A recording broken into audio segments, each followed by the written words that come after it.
They're all alone. Brussels created new army due to fears US and UK won't rescue EU anymore.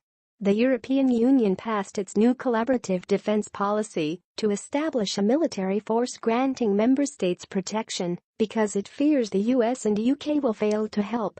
Centre for European Reform expert Sophia Besch said. Ms. Besch suggested the EU decided to implement its new defense plans because of the political situation in the United States and the United Kingdom. Brexit, in particular, played a major role in Brussels' resolution to adopt its Permanent Structured Cooperation PESCO Treaty after it was first presented in the Lisbon Treaty in 2007. She said, "There is a strong sense in Europe that America will no longer be there to rescue them, and that they have to get serious, they have to grow up and defend themselves."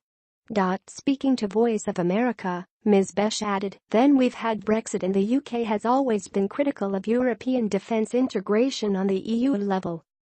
British defence chiefs previously pledged to veto any attempt to establish an EU army, with former Defence Secretary Sir Michael Fallon saying in 2016 that a pan-European force would only serve as a rival to NATO. Thus far 23 member states have signed up to the alliance, but the UK and 5 others are holding fire on committing to a project which could lead to a two-speed defence union. But the EU High Representative for Foreign Affairs Federica Mogherini hailed PESCO as a historic pact for the European Union.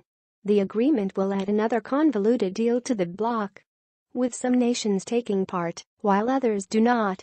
The UK, Ireland, Denmark, Malta, and Portugal have yet to sign up to the deal, which is seen by some as the next step towards a fully fledged EU army. Once PESCO is implemented next month, it will further complicate the already complex relationship between some EU member states and NATO. The pilot stage will include a system to spot weaknesses across EU armed forces. While a multi-billion euro fund to support the pact is still under negotiation, it is just the latest step in the march towards an all-out EU army, with a military headquarters already approved and proposals to purchase military equipment being considered. It is expected only the UK and Denmark will ultimately refuse to sign up to PESCO by the time EU leaders meet for their last annual summit in Brussels in December. European Council President Jean-Claude Juncker called for the 27-nation superstate to introduce PESCO to protect the bloc from the effects of the migrant crisis. Hostile bordering states and forces which risk tearing the bloc apart.